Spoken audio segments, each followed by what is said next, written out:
I'm Greg Tepper. That's Greg Powers. This is This Week in Cruton. This Week in Recruiting with Greg Powers, his Next Level Athlete.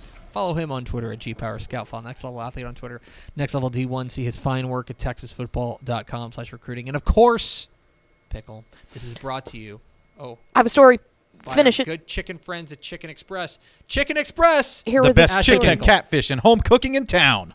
I love it. Go, Pickle. Yesterday, as I was driving back from the airport, This is so bad because Powers had that teed up. He's like, I'm ready to talk about Chicken Express. No, Pickle thinks she has a better story. Pickle up. There was as I was driving back from DFW Airport yesterday, there was an 18-wheeler in front of me, and on the back side of it, like all I could see is it said, "Follow me to," and then it had Chicken Express, like it had the logo, and I was like, say less. Where are we going? So anyway, that's what the back of their 18-wheelers say. Follow me to Chicken Express. I almost did it. Oh, you almost did it. Yeah. This is a story about something you almost did. Yeah. Did you know they have fried pies?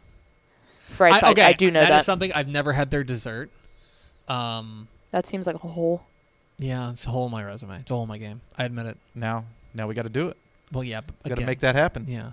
It's hashtag fried pie season. I think is it ever not? This is fair. Yeah, it's true. Good point. So this week in recruiting with Greg Powers of Next Level Athlete. See, enunciate. Haven't done a show in 5 days. Let's start with our prospect on the rise. Our prospect on the rise, we're going to Aubrey to talk about their 2023 soon-to-be senior tight end and defensive end, Jet Runyon. Jet Runyon has picked up a pair of offers, his first two offers, one from Texas Tech and one from UTSA. I feel like that's going to be a common theme of like he picked up two offers this week. They were from Texas Tech and UTSA because this is kind of their ethos is finding guys early and getting in on them. And this is a guy that is who could see either side of the field, a true two-way guy there at Aubrey in Jet Runyon.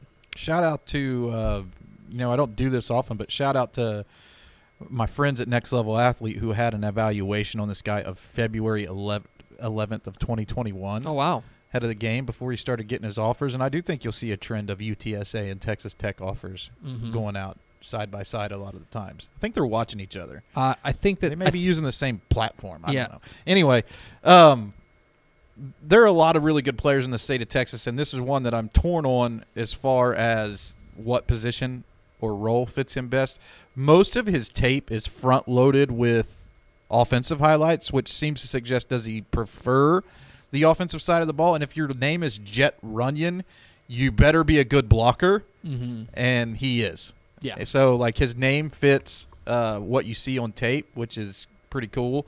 And on the defensive side of the ball, he was a statistic machine. He racked up, I think it was 20 tackles for a loss and 15 sacks, something like that.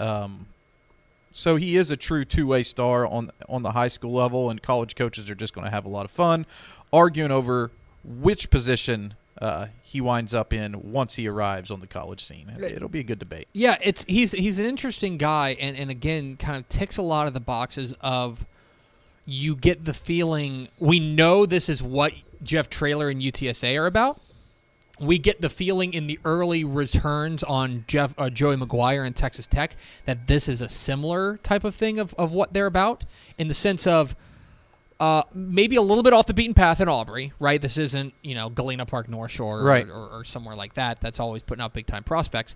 A little bit off the beaten path, but get in there early, be the first offer, and establish that relationship, and hopefully that carries you to the finish line. You certainly, it's easy to see why they like him. The kid is huge. The kid's got great size and can move really well for his size too. Yeah, I think he's pretty good as a receiver. I think 350 yards catching the football in Aubrey's offense, and nasty. You just saw him just flattening a defensive lineman right there. So, I mean, he's a guy who could be a true inline tight end. They're not easy to find. When you're listed at 230, that means you don't have far to go to get to that desired, I think, college weight of playing on the line at like 240, 250 pounds. That's what they're going to try to bulk you up to once you get there.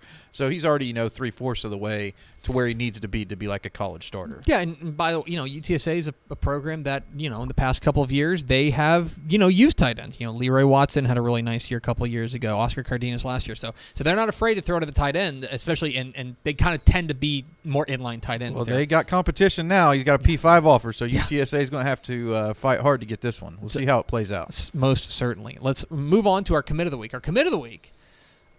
It's funny. We mentioned off the top about like Rockwall wide receivers, right, being the new Lake Travis or Austin Westlake quarterbacks, or the new Katy running backs. Well, hey, the new Katy running back, Seth Davis, 2023 soon-to-be senior, has committed this week to Duke. Goes to the Blue Devils, passing up offers from places like a few SEC offers, a few Big Ten offers. Ends up going to Duke, and Mike Elko hauling in a really impressive 3-star prospect here in Seth Davis. I'm desperately looking for the top returning Texas high school football rushers in 2022 because I'm almost certain that Seth Davis fell on that list, and he was. He rushed for 2,460 yards, and he was 6th on the list of top returning Texas high school football rushers. So that was a pretty huge land for Duke. It's not often that you see a lot of Texas high school football talents going out to play their ball in North Carolina, but every year it seems like they snag one or two who are really good.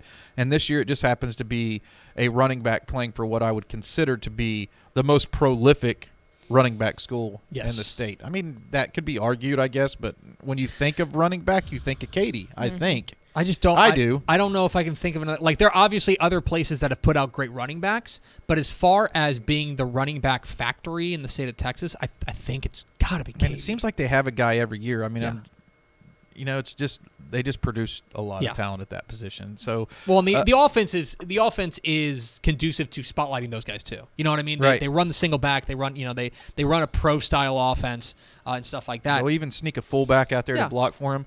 I think this one's unique. This is a different style of Katy running back than what you've seen before. He's not a pounder.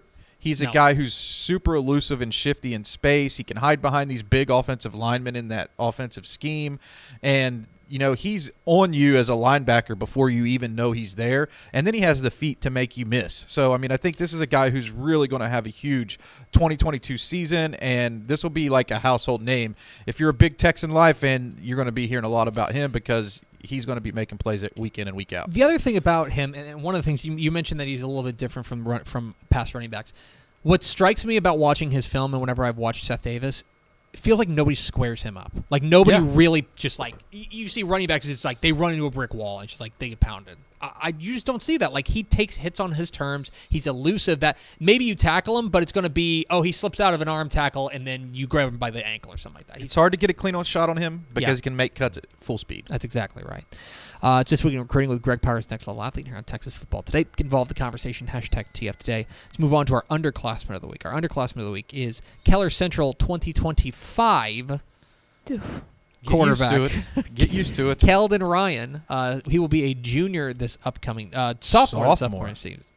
He picked up an in-state P5 offer this week from Baylor. It joins offers from SMU, Arkansas, Cal, Pitt, and Jackson State. He was a freshman starter and was pretty darn good, I would say. As far as being a freshman playing at the 6A level, I thought he acquitted himself pretty darn well. We've got him listed as one of the top 25 freshmen in our DCTF Rising magazine. We do, and I think that sky's the limit for him. Evaluating quarterbacks a couple weeks back at the Under Armour camp that was hosted at Arlington Martin High School, there were some pretty good upperclassmen, but I thought he was one of the guys who really grabbed my attention.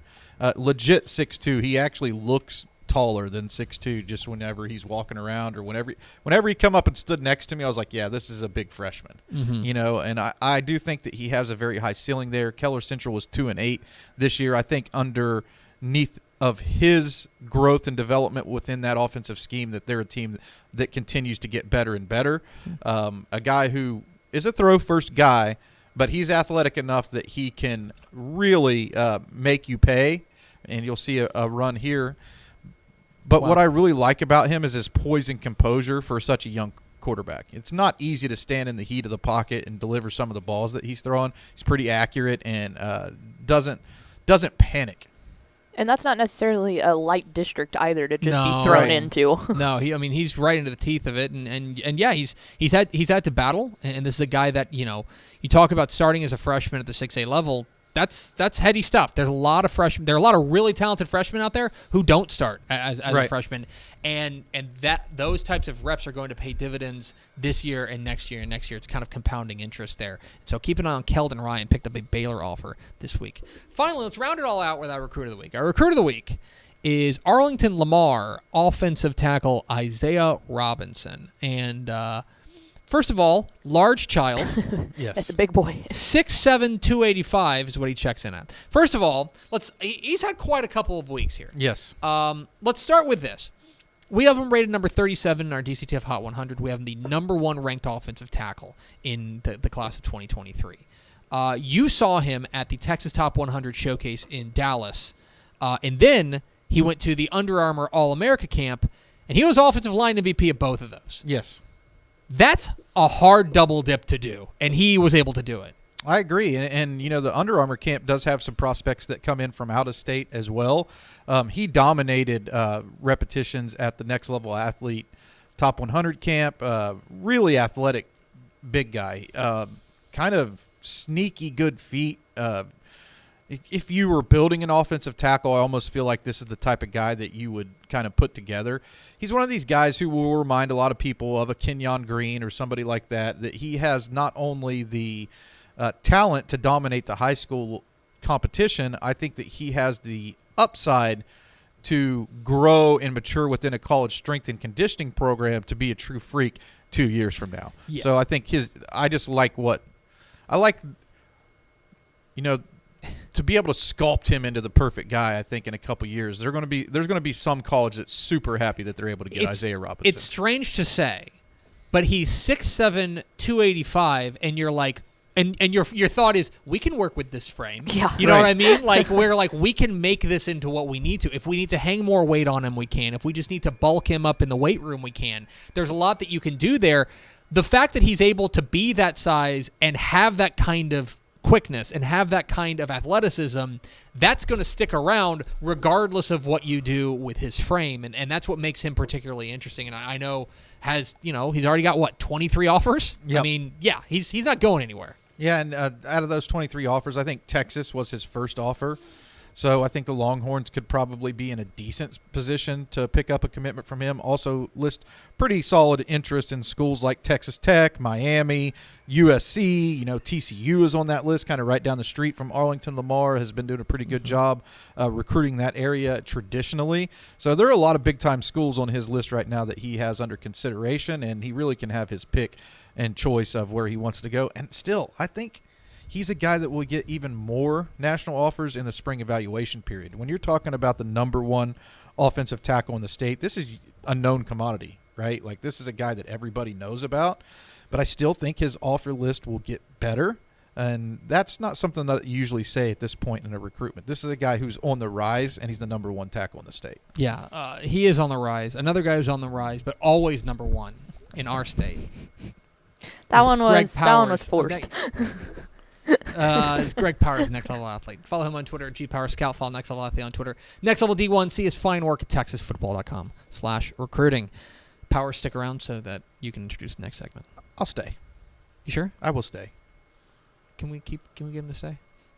He likes seeing me. It's you that we've got to worry about. It's good to see you too, Pickle. I missed you. Thanks so much for watching that video. If you would like more and to be notified when they come out, go ahead and click that subscribe button right down there. You can also watch Texas Football Today every day live at noon on TexasFootball.com, Facebook, Twitch, and right here on YouTube. For more of the best coverage of Texas football in the Lone Star State, go to TexasFootball.com/subscribe.